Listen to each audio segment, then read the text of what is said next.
दोस्तों केवल यह जड़ी मिला करके, यानी कि ये दो जड़ मिला करके और कोड़ी के साथ यदि आपने अपने घर में इसको काले कपड़े में या फिर लाल कपड़े में बांध करके यहाँ पर टांग दिया, तो दोस्तों आपके जितने भी शत्रु हैं, जो भी आपको परेशान करते हैं, जो भी शत्रु आपको बहुत ज्यादा परेशान करते हैं, बहुत ज्यादा दिक्कतें देते हैं, वो सारे शत्रु दोस्तों आपके खत्म हो जाएंगे। शत्रु इस लायक नहीं रहेगा कि आप पर कुछ किया कराया करवा सके। तो दोस्तों देखिए किस तरह से उपाय को करना है, कैसे इस उपाय को करना है, तो पूरा इस वीडियो में जानेंगे, इसलिए वीडियो को अंत तक लास्ट तक जरूर देखना। साथ ही में दोस्तों कमेंट बॉक्स में हर हर महादेव जरूर लिखना। वीडियो को लाइक करते हुए इसको शेयर करेंगे। दोस्तों लाइक में बिल्कुल भी कंजूसी मत करना, इसलिए दोस्तों क्योंकि महादेव बाबा के रिलेटेड ये वीडियो होने जा रहा है, इसलिए लाइक बिल्कुल कर देना, ज्यादा से ज्यादा शेयर करना, ज्यादा से ज्यादा चैनल को सब्सक्राइब करना, बेल आइकन जरूर दबाना और दोस्तों लाइक करके इस वीडियो को हाइप जरूर कर देना आप।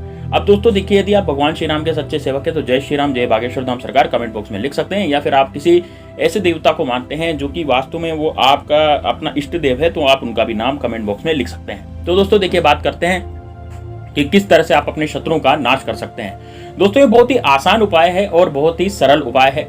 इस उपाय को करने से आपके जितने भी जीवन में जो शत्रु हैं, जो कि सामने से आकर के वार कर रहे हैं, आजकल जो दोस्तों कलयुग में जो शत्रु हैं वो इतने ज्यादा बढ़ते चले जा रहे हैं, इतने ज्यादा बढ़ते चले जा रहे हैं कि शत्रु इस लायक नहीं रह गया, मतलब आप इस लायक नहीं रह गए कि आप शत्रु को पराजित कर पाए। शत्रु इतना ज्यादा बाहुबली हो गया है कि मतलब कि यदि आप कोई कार्य करते हैं, मान लीजिए आप कोई अच्छा कार्य करने जाते हैं तो उसमें वो रोड़े अटका देता है, या फिर आप कोई जैसे मान लीजिए आप अपने बेटे बेटी की शादी वादी करने जाते हैं तो उसमें भी वो रेडो अटका देते हैं। उसमें क्या है कि आपके उधर से जो है ना जवाब जो है ना आता है, आपको भी लगता है कि यार ये मेरी किस्मत में क्या हो रहा है, मतलब शादी के लिए जाते हैं, रिश्ता विश्ता देखते हैं, लेकिन वो फिर ना हो जाता है। या फिर कोई आप अच्छा काम करते हैं, मान लीजिए आप कोई दुकान डाल रहे हैं, कोई अपना व्यवसाय डाल रहे हैं, व्यवसाय डाल करके बैठ जाते हैं, लेकिन उसमें ग्राहक नहीं आते, और यदि ग्राहक पहले आ रहे थे लेकिन अचानक से व्यवसाय बंद हो गया, तो हो सकता है आपकी दुकान पर कुछ किया करा ऐसा करवा दिया जिसके कारण की दुकान जो है वो बंद गई, यानी कि आपकी दुकान बिल्कुल पूरी तरह से बंद गई है। या फिर ऐसा होता है कि मान लीजिए आप अपने जीवन में बहुत ज्यादा अच्छे से रह रहे हैं, लेकिन एकदम से आपके जीवन में दुखों का पहाड़ टूट पड़ा है, आपके परिवार का सदस्य एकदम से बीमार हो गया है, उसको आपको हॉस्पिटल ले जाना है ना, हॉस्पिटल का खर्चा, दवाई दारू का खर्चा जबरदस्ती का आ गया है। यानी कि कहने का मतलब आपकी लाइफ बहुत अच्छी चल रही थी, आप बढ़िया से जॉब भी कर रहे थे, बढ़िया काम कर रहे थे, लेकिन अचानक से किसी शत्रु द्वारा ऐसा कुछ किया कराया हो गया जिसके कारण आपकी जिंदगी जो है बिल्कुल नरक हो गई। या फिर दोस्तों कितनी बार ऐसा होता है कि सामने से आकर के भी शत्रु जो है वार करने लगता है, जबरदस्ती हमें गिदड़ पक्कियां देने लगता है, जबरदस्ती हमें टॉर्चर करने की कोशिश करता है, वो हमसे जबरदस्ती पैसे मांगने की कोशिश करता है, वो सोचता है कि यार इसकी प्रॉपर्टी भी मैं हथिया लूं, और ये तो कमजोर है, मैं बल दिखा करके इसकी प्रॉपर्टी वगैरह सब कुछ हथिया लूंगा, तो इसकी जो जमीन जायदाद है वो मेरी हो जाएगी। इस तरह से शत्रु सोचता है। या फिर आपकी महिलाओं पर बुरी नजर डालने की कोशिश करता है, वो सोचता है कि यार इसकी महिला बहुत सुंदर है तो इसको ले भगूं।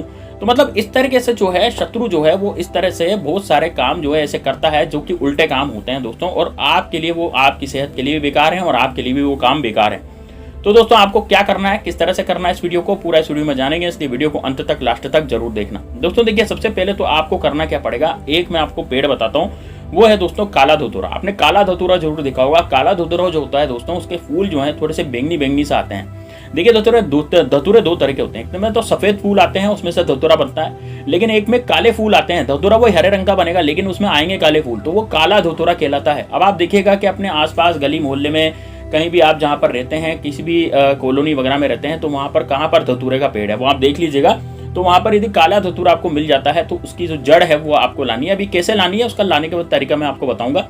और एक होता है दोस्तों बेलपत्र, जो कि महादेव बाबा को बहुत ही ज्यादा पसंद होता है। बेलपत्र का जो पेड़ होता है दोस्तों वो बहुत ज्यादा मतलब एक तरह से महादेव बाबा को उसमें आशीर्वाद रहता है, और बेलपत्र की जड़ी भी आपको लानी है। तो देख लीजिएगा आपके आसपास कहाँ पर बेलपत्र लगे हुए हैं। वैसे तो आजकल घरों में भी लोगों के बेलपत्र लगे हुए हैं, घरों में नहीं लगे हुए हैं तो अब किसी गार्डन में, पार्क में, या फिर किसी जंगल वगैरह में कहीं भी जहाँ पर आप आसपास रहते हैं ना, तो वहां पर आपको बेलपत्र का पेड़ आसानी से मिल जाएगा। क्योंकि दोस्तों भारतवर्ष में बेलपत्र सभी जगह मिलते हैं लगभग। बेलपत्र जो है जबरदस्ती मतलब जबरदस्ती उगे हैं, क्योंकि भोलेनाथ का आशीर्वाद है, इस कारण से अपने आप ही ये प्रकट हुए हैं। तो दोस्तों बेलपत्र का पेड़ भी आपको अनायास ही इधर उधर मिल जाएगा। तो आपको करना क्या है दोस्तों, एक तो आपको काला धतूरे की जड़ी लेनी है, एक आपको बेलपत्र की जड़ लेनी है। लेकिन उसको उपाय को करना किस दिन है, देखिए उस उपाय को करने के लिए आप बुधवार का दिन अच्छे से चूज करें, या फिर आप बुधवार नहीं तो मंगलवार नहीं तो सोमवार नहीं तो आप शनिवार या फिर अमावस्या के दिन भी आप इसको कर सकते हैं। ठीक है ना, ये 5 दिन मैंने आपको बता दिया, कोई सा भी दिन जैसे भी आपकी मर्जी हो उस दिन इसको कर सकते हैं। कई लोग पूछते हैं साहब रविवार को कर सकते हैं क्या, नहीं बिल्कुल भी नहीं, रविवार को ये वाला उपाय नहीं होगा, क्योंकि इसमें जड़ लानी पड़ती है। तो आपको क्या है कि काले धतूरे की जड़ी और बेलपत्र की जड़ी रविवार को आप नहीं ला सकते, इस कारण से इस उपाय को रविवार के दिन नहीं कर सकते।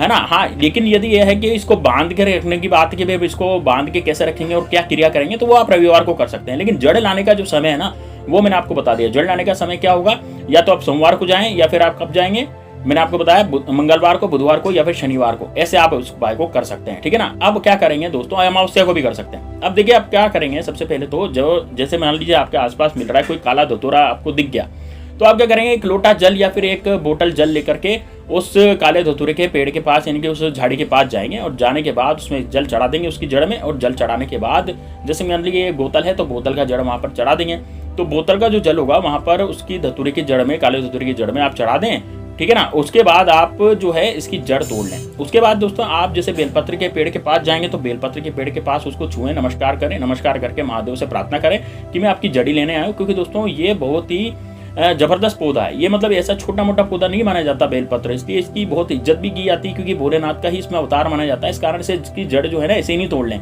इसकी जड़ तोड़ने के लिए इसकी आज्ञा लेनी पड़ती है। तो आपको सबसे पहले तो बेलपत्र के पेड़ को हाथ जोड़ करके उसको छू करके नमस्कार करके फिर उसको पूछना पड़ेगा कि हम आपकी जड़ ले सकते हैं क्या, 3-4 इंच लंबी हम जड़ लेना चाहते हैं क्योंकि हमारे दुश्मन हमें बहुत परेशान कर रहे हैं, तो हम उनके सर्वनाश के लिए हम ये आपकी जड़ लेना चाहते हैं, तो हमें जड़ देने की कृपा करें। उसके बाद आप क्या करेंगे, इसकी जड़ में एक बोतल से, एक लोटे से, कुछ भी ले जाएं आप, जैसे लोटा ले जाएं, जल ले जाएं, बोतल ले जाएं, जग ले जाएं, गिलास ले जाएं, किसी में भी पानी ले जाएं और पानी के उसमें अपनी सुविधा अनुसार आपको पानी ले जाना है। ऐसा नहीं है कि बिल्कुल लोटा ही ले जाना है। मान लीजिए आपका घर बहुत दूर है तो लोटा तो डुल जाएगा, इस वजह से आप बोतल भी ले आ सकते हैं पानी की, प्लास्टिक की, ऐसा कुछ भी नहीं है, ठीक है ना। तो वहां पर जल डाल दें, जल डालने के बाद जो उसकी जड़ है वो आप निकाल लें हाथ जोड़ करके। अब जड़ निकालने के बाद ये दोनों जड़ें इकट्ठी कर लें। अब दोस्तों आप जाएं किसी पूजा पाठ वाले सामग्री की दुकान पर या पंसारी की दुकान पर जाएं, उससे बोले कि भाई मुझे कोड़ी चाहिए। कोड़ी दोस्तों 2 तरह की आती है, एक सफेद कोड़ी होती है, एक पीली कोड़ी होती है। तो आपको पीली कोड़ी लानी है ना, तो आप पीली कोड़ी लेकर के आए वहां से, और एक पीली कोड़ी लाएं, याद रखिएगा फूटी नहीं हो, कटी फटी नहीं हो, टूटी फूटी कोड़ी नहीं हो, ठीक है ना। ये 3 चीजें आप ले आए। अब दोस्तों आपको एक पर्ची बनानी है सफेद कागज, जो कि आगे पीछे से सफेद मतलब लाइन बिना का कागज हो, ठीक है ना। आगे भी लाइन बिना का हो, पीछे भी लाइन बिना का हो, इस तरह का कागज हो। तो उस पर्ची पर आपको क्या करना है, उस पर्ची पर वो जो कागज है ना, तो उस पर्ची पर आपको क्या लिखना है, उस पर लिखना है एक, मैं जो आपको मंत्र बताने जा रहा हूँ, मंत्र नहीं है दरअसल ये शत्रुनाश का एक तंत्र है। तो दोस्तों इसमें आपको लिखना है त्रिम त्रिम त्रिम, 3 बार लिखना है। क्या लिखेंगे आप, त्रिम त्रिम त्रिम, ऐसे 3 बार लिखेंगे और 3 बार लिख करके इस पर्ची को भी इस काले कलर के कपड़े की पोटली में डाल देंगे। तो ये 3 चीजें जो हैं, कोड़ी या बेल पर काले धतूरे की जड़ी, बेलपत्र की जड़ी और कोड़ी, और ये जो मैंने आपको बताया कागज की पर्ची, इस पर त्रिम त्रिम त्रिम लिखेंगे काले कलर के मार्कर से, ठीक है ना। इन तीनों चारों को आप क्या करेंगे, काले कलर की पोटली लेंगे और उसके अंदर डाल देंगे। अब दोस्तों काले कलर की पोटली को काले धागे से बांध करके, आप चाहे तो लाल कलर की पोटली भी ले सकते हैं भाई, ऐसा नहीं है कि बिल्कुल काले ही कलर की पोटली लेनी है। दरअसल क्या है कि दुश्मन का नाश करना है और दुश्मन के नाश के लिए हम काला ही कलर प्रयोग करते हैं, क्योंकि काली पोत देते हैं हम दुश्मन के मुंह पे, इस कारण से हम काले कलर का प्रयोग करते हैं। तो आपको क्या करना है कि काले कलर की जो पोटली है वो बनानी है, काले डोरे से उसको बांधना है और बांध करके आपको मुख्य दरवाजे के भीतर की तरफ उसको टांग देना है। बस इतना आपको करना है दोस्तों। आपके जीवन से जो भी शत्रु होंगे वो सारे के सारे शत्रु जो है वो खत्म हो जाएंगे, बर्बाद हो जाएंगे। शत्रु इस लायक नहीं रहेंगे कि आप पर कुछ किया कराया करवा सके। तो दोस्तों ये बड़ा जबरदस्त, बड़ा शानदार प्रयोग है, इसको जरूर कीजिएगा। एक बार आपने इस प्रयोग को कर लिया तो दोस्तों यकीन मानिए आपके जीवन से शत्रु नाम की बीमारी हमेशा हमेशा के लिए खत्म हो जाएगी। तो दोस्तों इसको जरूर कीजिएगा। चलिए मिलते हैं नेक्स्ट वीडियो में, तब तक के लिए जय श्री राम, जय बागेश्वर धाम सरकार, हर हर महादेव।